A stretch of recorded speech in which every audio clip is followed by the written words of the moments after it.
오늘 마태복음 강해 설교 46번째 시간입니다. 오늘은 지극히 높은 산, 지극히 높은 산이란 제목으로 하나님의 말씀을 증거하겠습니다.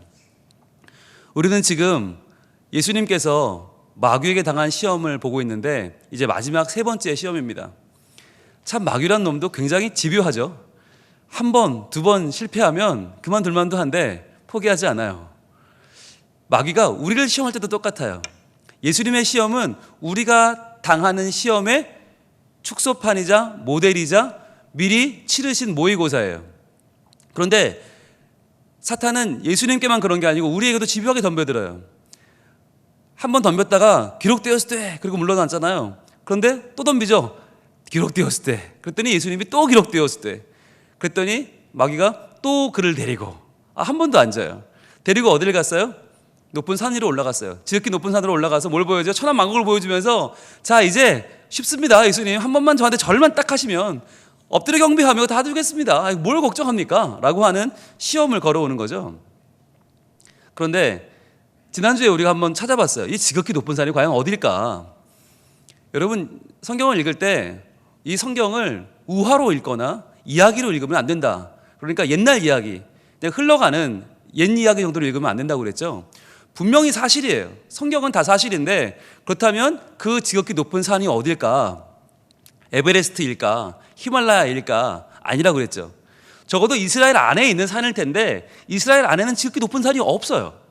게다가 지극히 높은 산도 없지만 천하만국의 영광을 보여줄 만한 산이 없다고 그랬죠. 그래서 아마도 이스라엘 땅 중에서 그러한 비슷한 가장 해당되는 산을 찾자면 아마 느보산일 것이다.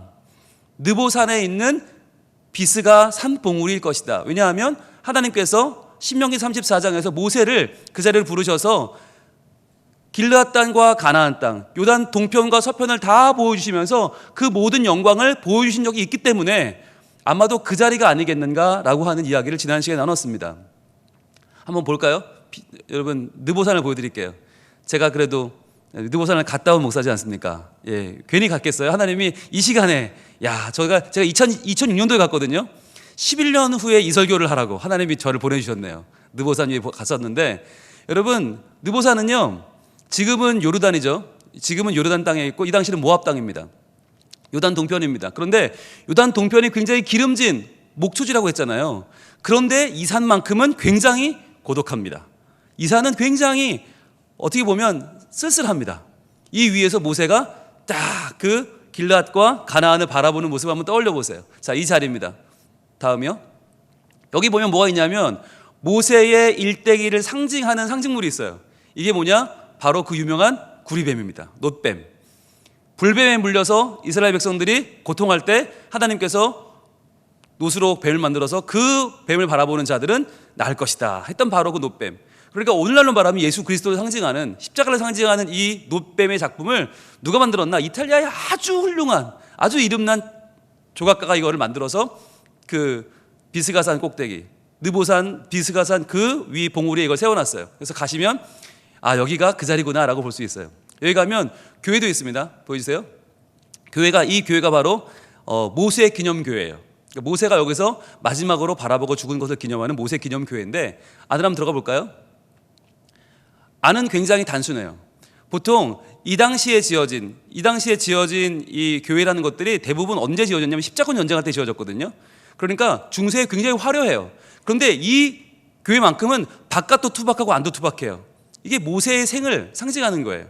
그러니까 그 당시에 모든 것들은 바깥도 굉장히 화려하게 짓고 안에 저 스테인드 글라스가 어마어마하게 많고 화려해야 되는데 그게 아니라 아주 단촐해요.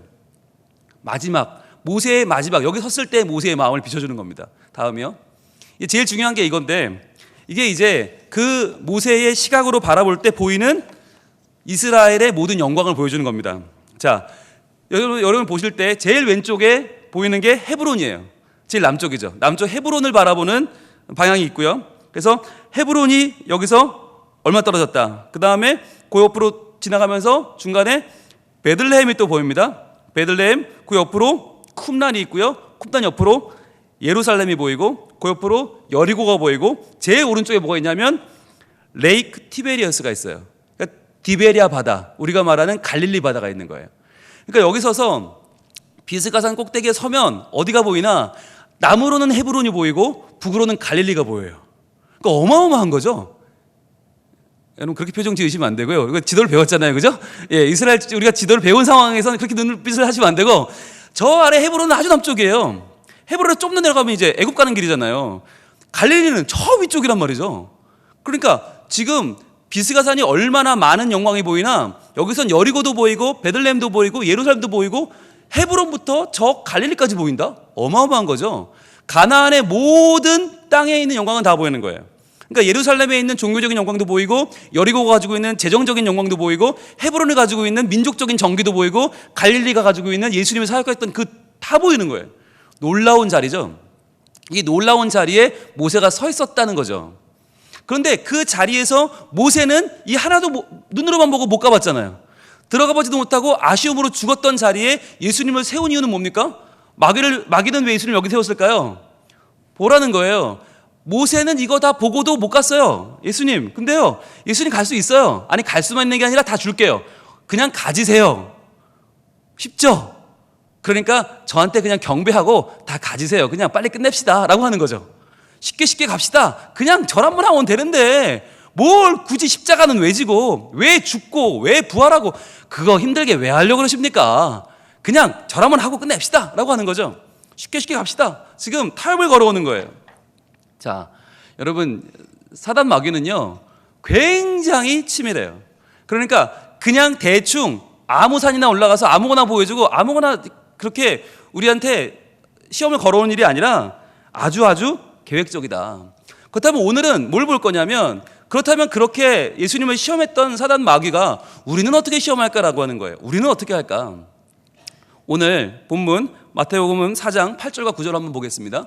8절과 9절 같이 읽습니다. 시작. 마귀가 또 그를 데리고 지극히 높은 산으로 가서 천하만국과 그 영광을 보여 이르되 만일 내게 엎드려 경배하면 이 모든 것을 내게 주리라. 자, 우리에게 이 시험을 똑같이 걸어오는데 8절 한번 돌아가 볼게요. 과연 사단 마귀가 예수님을 어디로 인도해 가나? 지극히 높은 산이죠. 자, 그런데 지극히 높은 산이 이스라엘에 몇 개 없고 아마도 비스가산일 텐데 왜 어떤 산이라고 딱 특정하지 않고 지극히 높은이라고 했을까요? 이것은 지금 이것을 적는 이 마태의 시각으로는, 마태는 굉장히 이 이스라엘 유대인 중에서도 유대인이고 구약에 능통하고 세리니까 굉장히 정확한 사람이거든요. 그런데 산의 이름을 적지 않고 지극히 높은이라고 적고 있는 이유는 뭐냐? 그 산이 어디냐보다 더 중요한 게 있는데 그 산의 특징이라는 거예요. 그 산의 특징. 사단 마귀는 우리를 시험할 때 어디로 데려가는가? 지극히 높은 산으로 데려간다는 거예요. 지극히 높은 자리로 데려간다. 여러분 보세요. 이 사단의 시험이 3번이 이어지는데 이 3번의 자리가 어때요? 첫 번째 시험은 가장 낮은 곳 유대 광야. 가장 낮은 곳, 가장 밑바닥, 아무것도 없는 곳, 가장 연약한 자리, 힘겨운 자리에 시작해서 그 다음 어디로 가요? 성전 꼭대기로 가죠. 여기만 많이 올라왔죠. 그런데 마지막은 어디로 가요? 지극히 높은 산으로 가버려요. 그러니까 가장 낮은 곳에서 시작한 시험이 점점 강도를 더해갈수록 점점 올라가죠. 그리고는 가장 높은 데로 올라가 버려요. 이게 뭘 보여주는 거냐면 우리의 생각과 다른 거예요. 우리 생각은 시험이라고 그러면 시험의 강도가 더하면 더할수록 점점 더 내려갈 것 같잖아요. 점점 더 상황이 악화되는 거, 점점 우리의 질병이 심해지고 우리의 고난이 심해지고 고통이 심해지고 아프다 죽어버리면 그게 우리는 시험이 더 세지는 걸로 생각하는데 오히려 반대라는 거예요. 사단의 시험은 오히려 더 강도를 더해갈수록 더 높은 데로 올라간다. 이 말이 뭐냐면 우리는 낮은 데로 내려가면 오히려 버텨요. 상황이 안 좋아지면 우리 버티는 힘이 있어요. 그게 믿음이잖아요. 안 좋아지면 안 좋아질수록 우리는 버텨. 왜? 까짓 거 뭐 죽으면 순교인데? 아니 버티면 승리고 죽으면 순교인데 뭐하러 뭘 못해. 그죠? 그러니까 우리는 상황이 안 좋아지면 안 좋아질수록, 교회는 희한해요. 핍박을 하면 할수록 더 강해져. 희한한 거 아니에요? 중국 교회가 핍박을 받을 때는 인정을 못 받고 뭐 목사도 다 잡아가고 성도들 다 구속시키고 이럴 때는요 중국 교회가 엄청났어요. 못하는 게 없었어요 중국 교회가.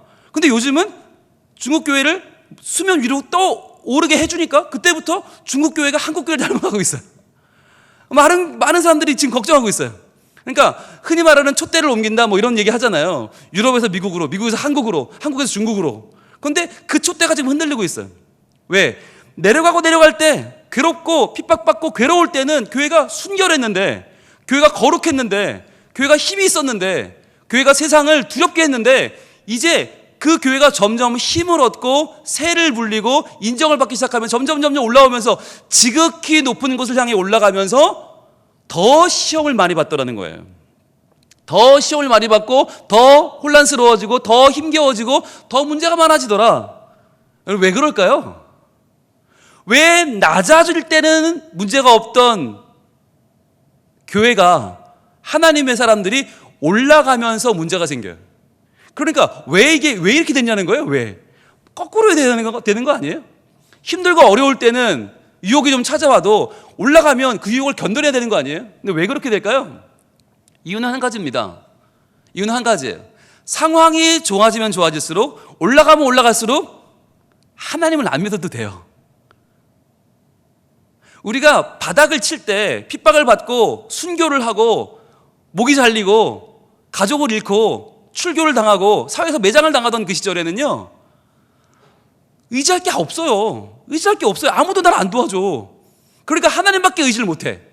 그러니까 낮은 곳에 있을 때는 오히려 이 시험은 이길 수 있어요. 아무도 안 도와주니까 하나님밖에 붙잡을 수 없고, 하나님만 눈물로 붙잡다 보면 그 신앙에 순결할 수밖에 없고 하나님을 배교할 수가 없어요. 그런데 거기서 하나 두 개 세상이 우리에게 뭔가를 줍니다. 떡도 주고요, 물도 주고요, 살만한 걸 줘요, 던져줘요. 그러면 이제 우리가 눈에 보이는 그걸 의지하는 거예요. 세상에 주는 돈도 의지하고 세상에 주는 지위도 의지하고 하나씩 의지하다 보면, 그걸 따라가다 보면 어느덧 하나님을 보지 않고 우리의 지위와 상황을 보게 되는 거죠. 그러니까 초대교회 정말 핍박밖에 없을 때, 예수 믿으면 죽고 사자굴에 들어가고 그럴 때 정말 순수했던 교회가 점점 로마의 국교가 되면서, 그때부터는 교황을 등에 업고 나라가 지켜주고 로마 군대가 지켜주면서 교회는 믿을 게 많아졌어요. 그때부터 하나님을 믿지 않더라는 거예요. 왜? 눈에 보이는 로마가 있는데, 눈에 보이는 황제가 있는데 뭐하러 눈에 안 보이는 하나님을 믿습니까?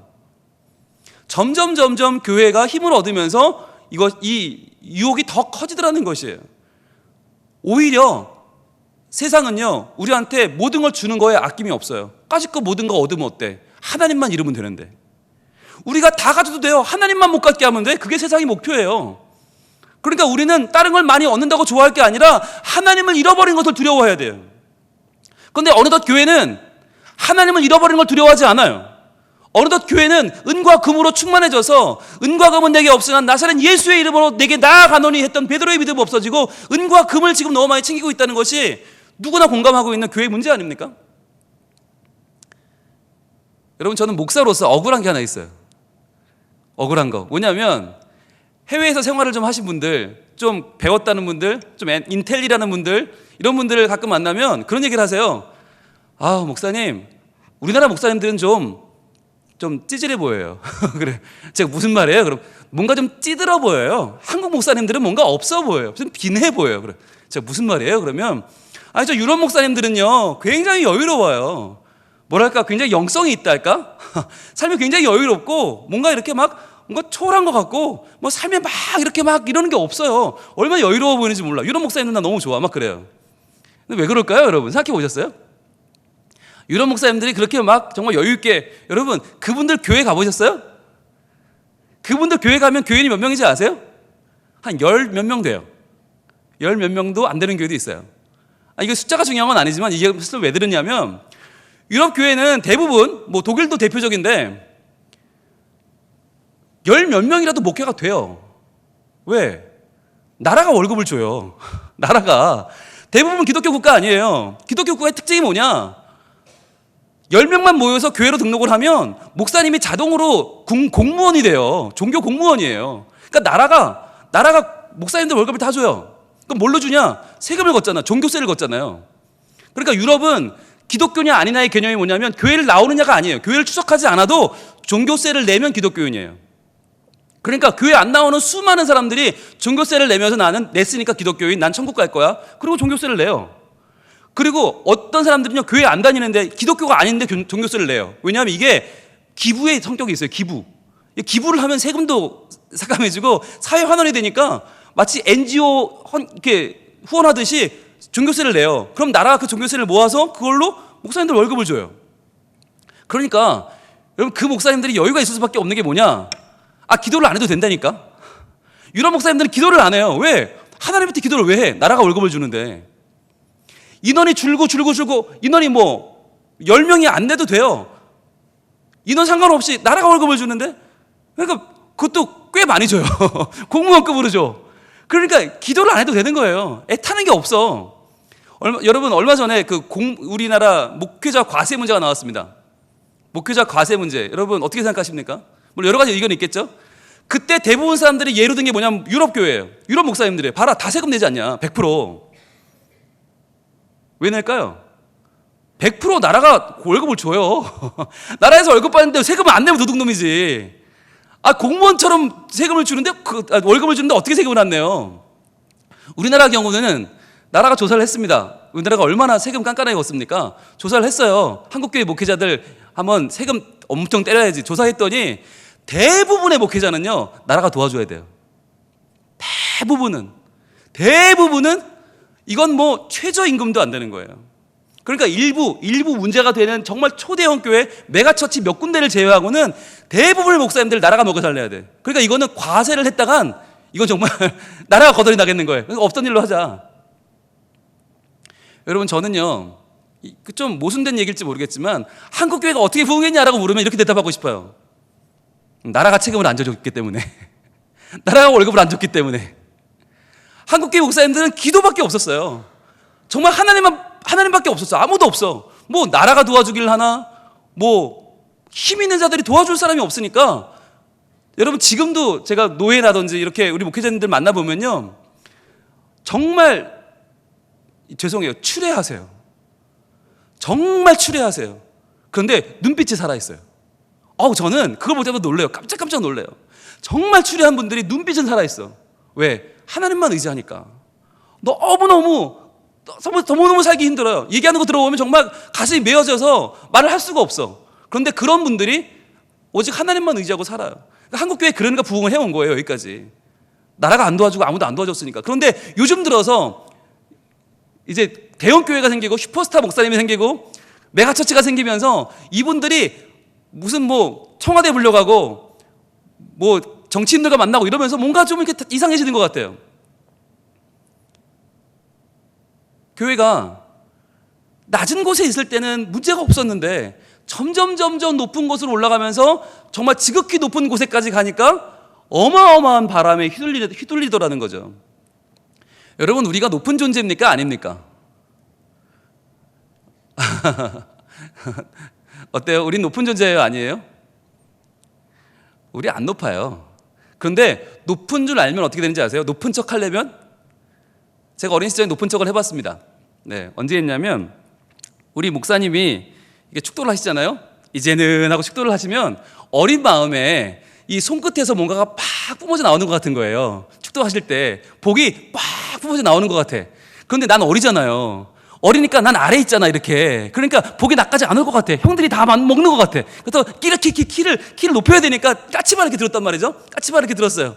이렇게 까치발을 들고 이렇게 그 복을 받으려고 막 이랬단 말이에요. 근데 문제는 우리 목사님이 축도를 짧게 하면 좋은데 축도가 점점 길어져.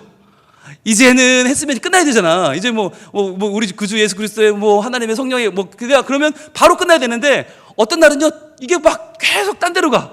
뭐 오늘 여기 참석한 우리 모든 오늘 하는 오늘 찬양하는 찬양대부터 시작해서 막 한창 가는 거예요. 그러면은 나는 이게 지금 까치발 하고 있는데 온몸이 긴장 상태인데 빨리 찌어다 해야 되는데 안 하시는 거예요. 그럼 좀 내려왔다가 이제 끝나라고 다시 올라가. 그건 또 아니야. 또 올라가. 여러분, 이 까치발하는 게 얼마나 힘든데요. 그러니까 이게 오르락 내리다가 이거 포기 그러면 찌어다 하는 거예요. 너 그날도 못 받았어. 뭔가 그 꽃가루가 팍 뿜어져 나오는 것 같은데 그걸 받아야 되는데 그걸도 얼마나 억울해.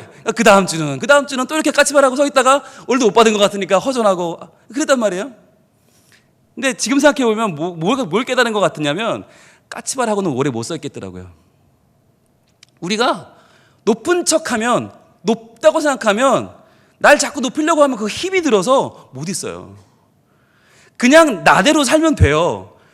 하나님이 지어주신 나대로 살면 되는데 자꾸만 나를 꾸미려고 하고 높이려고 하고 자꾸만 높은 곳을 자꾸 사모하게 되면요, 이상하게 힘들더라고요. 한국교회가 높아지려고 하는 이후로 많이 힘들어졌어요. 힘들어졌다는 말뜻이 뭐냐? 하나님 말씀과 멀어졌어요. 굉장히 안타까운 사실은 한국교회가 지금 하나님 말씀과 너무너무 다른 데에 와 있어요.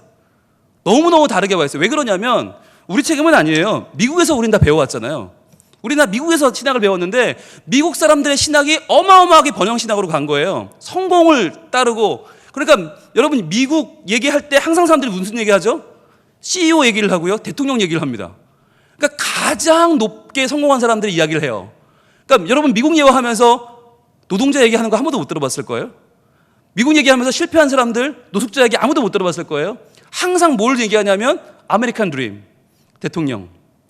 봐라, 오바마는 뭐 아프리카 혈통인데 흑인인데 미국과 대통령 하지 않냐, 뭐 이런 얘기 주로. 뭐 누구는 뭐 10대 성공해서 수십억을 벌고 수백억 달러를 벌고. 우리는 상상을 못하는 얘기들을 자꾸 하잖아요. 근데 그렇게 미국 교회 가면서 한국 교회가 미국 교회를 따라하기 시작했어요. 저기 좋은 건가 보다 하고. 그러니까 한국 교회가 계속 그렇게 번영신학, 성공신학, 점점 더 높은 곳을 향해 올라가다 보니까 이게 까치발라고 서 있는 거예요, 마치. 우리는 안 그런데. 우린 대통령도 아니고, 우린 CEO도 아니고, 우린 수십억대, 수백억대, 수십억 달러가 얼마인지 감도 안 잡히는 사람들이 자꾸 까치발하고 서 있다 보니까 이게 힘든 거예요. 하나님은 우리가 까치발하고 서 있길 원치 않으세요. 지극히 높은 곳 있지 원치 않으세요. 여러분, 세상의 문화는 어떤 문화냐? 세상의 문화는요, 까치발하고 서 있다가 쓰러지는 문화예요. 한번 볼까요? 이사야서 14장 12절부터 봅니다.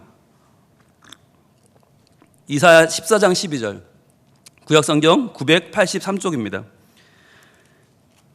세상의 문화는요, 한마디로 말하면 이렇게 말할 수 있어요. 이문열 씨 소설이죠. 추락하는 것은 날개가 있다. 추락하는 것은 날개가 있다.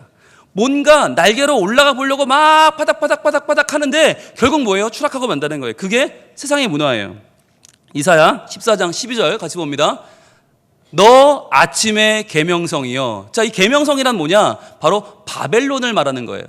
이 계명성이 바로 우리가 잘 아는 루시퍼예요. 루시퍼. 전에 루시퍼에 대해서 한번 설명했는데, 이 루시퍼라는 왕은 바벨론의 왕 중에 가장 악한 왕이라고 그랬죠. 가장 잔인한 왕, 가장 폐역무도한 왕을 이름을 따와서 루시퍼. 그래서 이 계명성은 바벨론을 상징하는데, 바벨론은 어찌 그리 하늘에서 떨어졌으며 내 얼굴을 엎은 자여 어찌 그리 땅에 찍혔는고. 자, 하늘에서 떨어졌다. 이게 바벨론이에요. 하나님을 모른다고 하고 하나님을 믿지 않고 자기를 높인 자의 최후가 뭐냐? 여러분, 세상에서 이 당시에 가장 힘 있는 자가 누구냐? 바벨론이거든요. 가장 성공한 케이스가 뭐냐? 가장 롤모델이 누구냐? 바벨론이에요. 근데 바벨론은 누구라고 하냐면 하늘에서 떨어졌다, 땅에 찍혔다라고 말해요. 13절.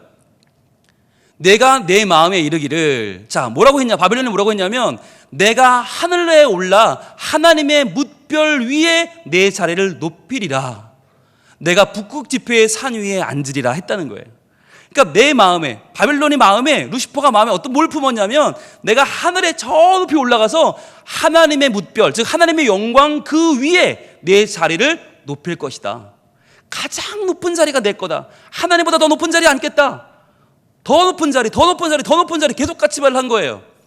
북극 지폐의 산 위에, 그 위에 앉을 것이다. 바벨론은 그만한 나라였어요. 그만한 영광이 있는 강대국이었어요. 그런데 14절 어떻게 됩니까? 가장 높은 구름에 올라가 지극히 높은 이와 같아지리라 하는도라. 지극히 높은 이가 누구예요? 하나님이죠. 내가 하나님처럼 되겠다. 구름을 높이 올라 마치 바벨탑을 쌓았던 그 옛날 신화평지의 사람들처럼 내가 점점 높이 올라가 구름 위에 올라가서 지극히 높은 이와 같아질 것이다 하는도다. 15절. 그러나, 이게 중요하죠.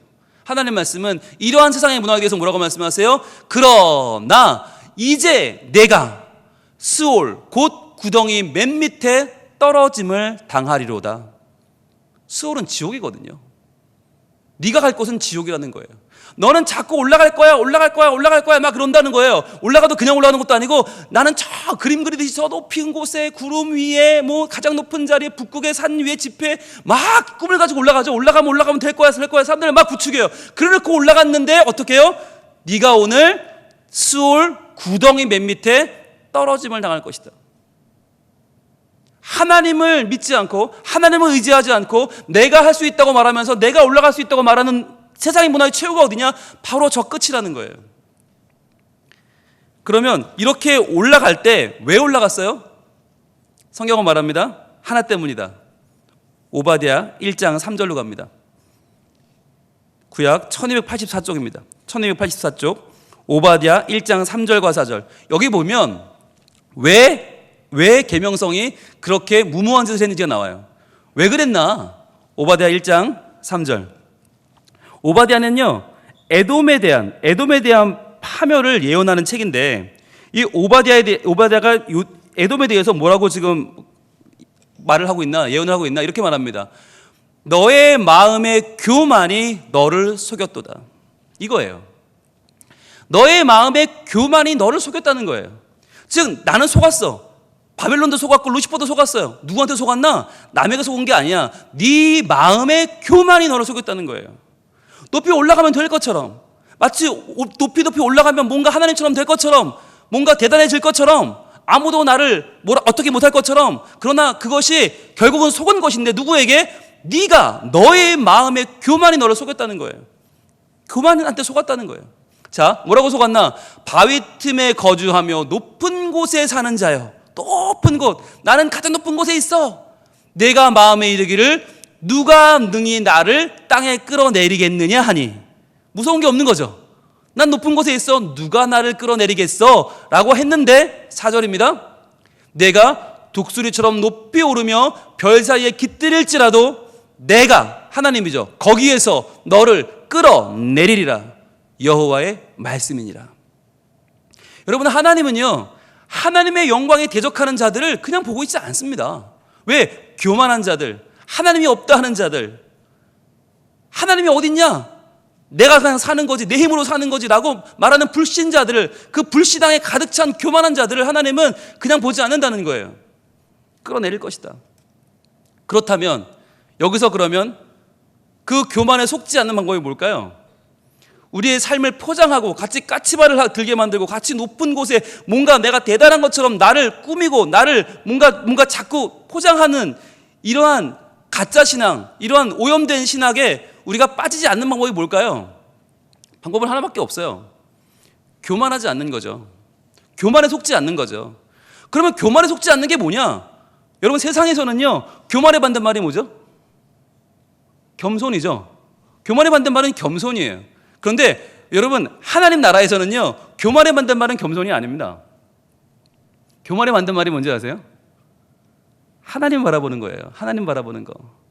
C.S. 루이스라고 하는 이 시대 최고의 기독교 작가는 이렇게 말합니다.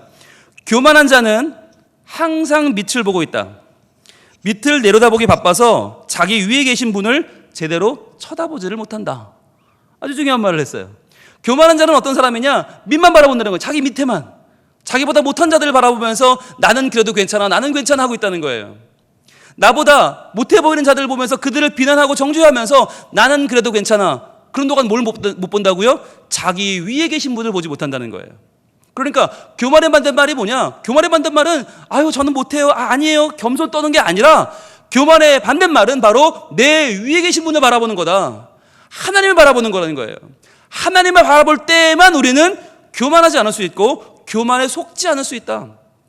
하나님을 바라볼 때에만 우리는 내가 높은 곳에 가지 않아도 되고 내가 어디에 있든지 관계없고 내가 비록 가장 낮은 곳에 있을지라도 그 자리에서 하나님을 바라보면 그 자리에서 나는 하나님의 영광 가운데 서는 것이고 하나님의 자녀로 사는 것이에요. 그걸 보여주는 신앙인의 대표적인 삶을 노래한 시가 있죠. 바로 하박국 3장입니다. 하박국 3장 17절입니다. 오늘 마지막으로 여기까지 보고 마칠 텐데요. 하박국 3장 17절 1306쪽입니다. 1306쪽 구약 하박국 3장 17절 자, 어떻게 시작하죠? 무슨 말로 시작해요? 첫 글자가 뭐예요? 비록이에요. 비록. 하박국 3장 17절은 이렇게 시작해요. 비록 무화과 나무가 무성하지 못하며. 자, 비록 못하며 포도나무에 열매가 없으며 감람나무에 소출이 없으며 밭에 먹을 것이 없으며 우리의 양이 없으며 외양간에 소가 없을지라도. 자, 이게 몇 번이에요? 셀 수가 없어요. 없고. 즉 이게 뭐예요? 바닥이란 얘기죠. 아까 계명성은, 바벨론은, 에돔은 저 위에 있잖아요. 우리가 볼 때는 와, 바벨론 굉장하다, 와 계명성, 우르시퍼, 우와 에돔. 그런데 우리는 어디 있어요?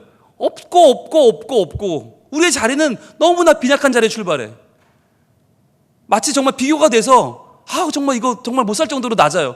게다가 그냥 없냐? 무화과 나무에 무성하지 못하다. 그럼 무슨 얘기예요? 무화과 나무가 뭔데요? 길거리 지나다가 배고프면 따먹는 게 무화과 나무예요. 이 무화과 나무는 이스라엘 사람들에게 편의점이고 슈퍼고 식당이에요. 이게 없으면 길거리에 아무것도 먹을 게 없는 거예요. 게다가 포도나무 열매가 없으면 어떻게 돼요?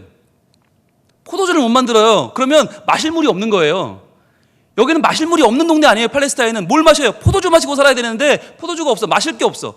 무화과 나무 없어. 먹을 거 없어. 포도나무 없어. 마실 거 없어. 감람나무에 소출이 없으면, 감람나무 뭐예요? 올리브 나무 아니에요. 올리브 기름으로 모든 음식을 만드는데 그게 없어. 그러면 음식도 못 만들어. 밭에 먹을 것이 없으며 소출도 없어. 우리의 양이 없으며 양젖을 못 짜. 양고기도 없어. 외양간에 소가 없을지라도 소고기도 못 먹어. 그럼 어떻게 해? 게다가 이게 그냥 문제예요? 양과 소가 없으면 어때요? 예배를 못 드려요. 번제를 못 드려요. 그러니까 하나님께 나갈 수가 없어요. 큰일 난 거예요. 먹고 사는 문제만이 아니라 하나님께 나아갈 수 있는 길이 막혀버린 거예요. 그러니까 이렇게까지 바닥을 칠지라도, 비록 그럴지라도, 이게 우리 현실인데 거기서 어떻게 해요? 거기서 18절로 넘어갑니다. 나는 여호와로 말미암아 즐거워하며 나의 구원의 하나님으로 말미암아 기뻐하리로다. 자, 이 바닥에서 올라오는 거예요. 어떻게 올라와요? 내 상황이 좋아지는 게 아니에요. 나의 믿음으로 하나님을 자꾸 내 위에 있는 분을 바라보는 거예요. 여호와로 말미암아 즐거워하며 나의 구원의 하나님으로 말미암아 기뻐하리로다. 점점 우리의 상황이 지금 하나님 바라보면서 올라와요. 그럼 19절 어떻게 돼요? 19절. 주 여호와는 나의 힘이시라. 나의 발을 사슴과 같게 하사 나를 나의 높은 곳으로 다니게 하시리로다. 자, 주 여호와는 나의 힘이시라. 그전에 내가 나의 힘이었을 때는 비록 없고의 삶이었어요. 불행한 삶이었어요. 빈곤의 삶이었어요. 결핍의 삶이었어요. 그런데 그랬던 나를 내가 내 위에 계신 하나님을 바라보고 나의 주님을 바라보고 주님 아니면 안 됩니다. 주님 아니면 못 삽니다. 주님을 의지했더니 주 여호와가 나의 힘이 되셔서, 돈이 나의 힘이 아니고 지위가 나의 힘이 아니고 권력이 나의 힘이 아니고 오직 주 여호와가 나의 힘이 되셔서 어떻게 해요? 나의 발을 사슴과 같게 하사 나를 나의 높은 곳으로 다니게 하셨다는 거예요. 여러분, 이게 무슨 차이가 있죠? 내가 나의 높은 곳을 찾아가면 반드시 떨어져요.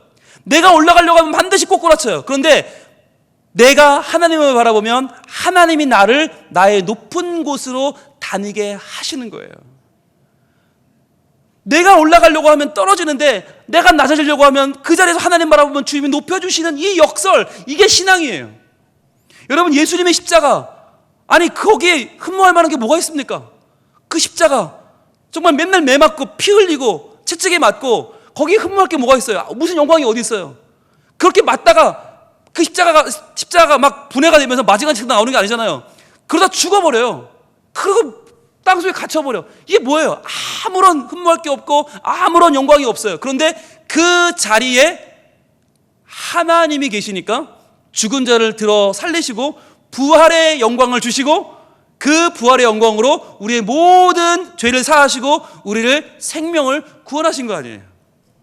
그게 뭐냐? 그게 낮아짐의 역설이고, 그게 비록 없을지라도 주 여호와는 나의 힘이시라. 내 발을 사슴과 같게 하사 나를 나의 높은 곳에 다니게 하시리로다 라고 하는 하나님의 방법인 줄 믿습니다.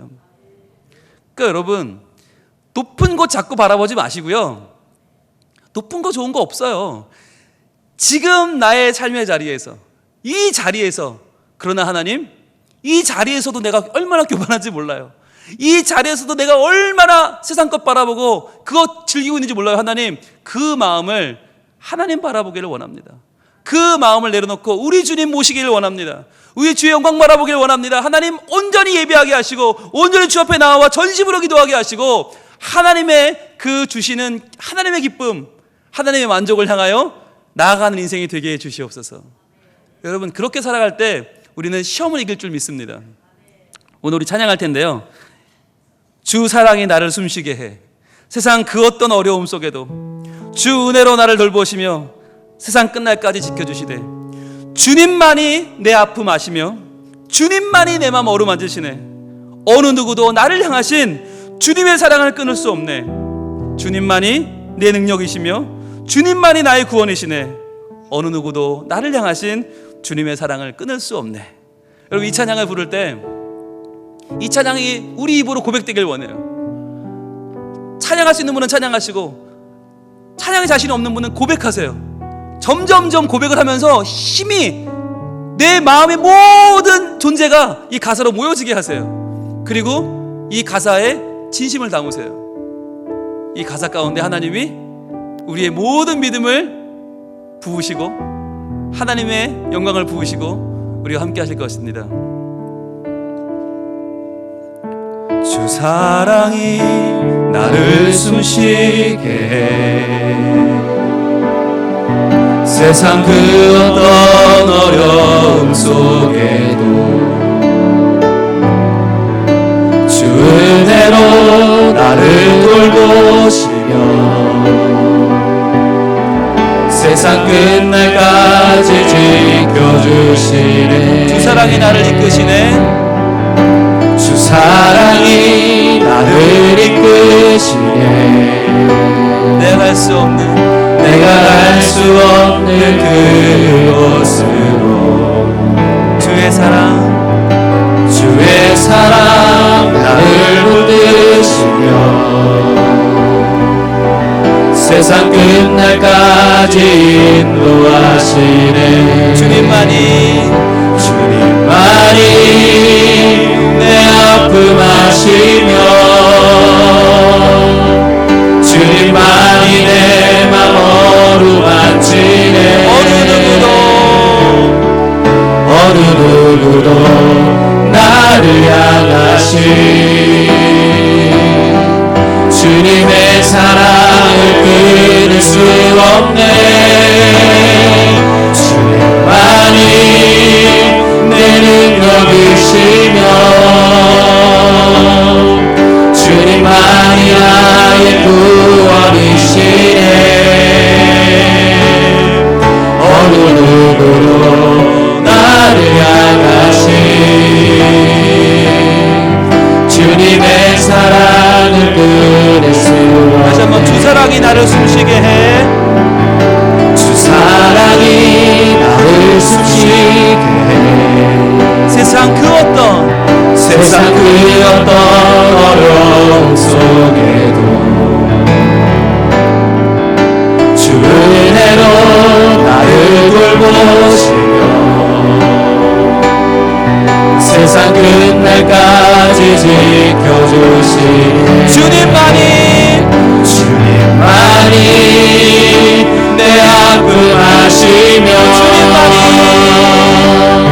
주님만이 내 맘 어루만지네. 어느 누구도 나를 향하신 주님의 그 사랑을 끊을 수 없네. 주님만이 내 능력이시며 주님만이 나의 구원이시네. 어느 누구도 나를 향하신 주님의 사랑을 끊을 수. 주님만이 내 아픔 아십니다. 주님만이 내 아픔 아무리 낮아도 아무리 못나도 내 아픔을 주님만이 나의 맘 어루만지네. 어느 누구도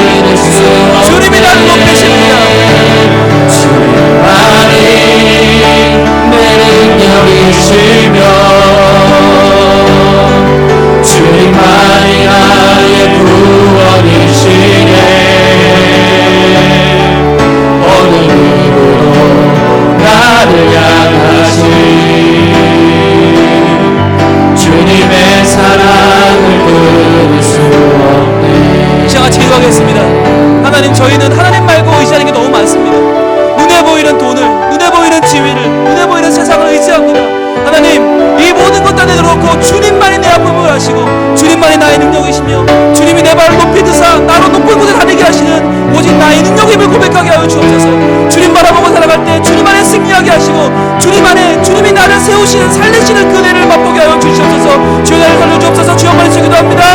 주여 아버지 하나님, 아버지 하나님 내 영혼을 구원하여 주옵소서. 주여 나를 살려주시옵소서. 주여 나를 살아가면서 주님 하나님 아닌 것을 너무나 많이 의지합니다. 하나님 아닌 것을 너무나 많이 내 마음에 담습니다. 하나님 아닌 것을 너무나 많이 바라봅니다. 주여 나의 형편을 바라보고 사람을 바라보고 사람의 도움을 바라보고 사람의 손을 바라보고 사람의 행동을 바라봅니다. 사람의 손길을 바라봅니다.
주여 도와주옵소서. 주님만을 바라옵니다. 오직 주님만 바라보니 주여 도와주시고 아버지 도와주옵소서. 주여 도와주옵소서. 주여 도와주옵소서. 주님만이 내 아픔 아시며 오 주님만이 내 맘 어루만지네. 하나님 외에는 없습니다. 어느 누구도 나를 향하신 주님의 사랑은 끊을 수 없네. 주님만 나의 능력이십니다. 주님만이 내 능력이시며 나를 높은 곳으로 다니게 하십니다. 주님만이 나의 구원이시네. 어느 누구도 나를 향하신 주님의 사랑을 끊을 수 없네. 하나님, 우리는 너무 의지하는 게 많습니다. 눈에 보이는 것들이 너무 많습니다. 핍박은 사라졌고 유혹은 많아졌습니다. 하나님을 의지하는 마음은 점점 적어지고 이 땅의 것들을 붙잡고 싶은 욕심은 점점 커집니다. 어느새 교회의 명성이 높아졌는데 교회의 영성은 바닥을 칩니다. 왜 이렇게 됐습니까? 주여 나를 용서하여 주시옵소서. 주여 우리를 용서하여 주시옵소서. 하나님이 아닌 것을 바라보고 높아지는 줄로 알고 그게 내가 성공하는 길인 줄로 알고 헛된 길을 걸어갔던 우리를 용서하여 주시고 주여 이제 주님만이 오직 주님만이 나의 살 길이요 오직 주님만이 나의 능력이요 오직 주님만이 나의 생명임을 고백하게 하여 주옵소서. 주님만 바라보며 나갈 때에 주님의 그 손으로 우리를 어루만지사 우리를 살려주시고 우리를 붙잡아 주시고 우리를 하나님의 자녀로 당당하게 살아갈 힘을 주시옵소서. 주여를 붙잡아 주시옵소서. 주여를 도와 주시옵소서. 예수님 이름으로 기도합니다. 아멘.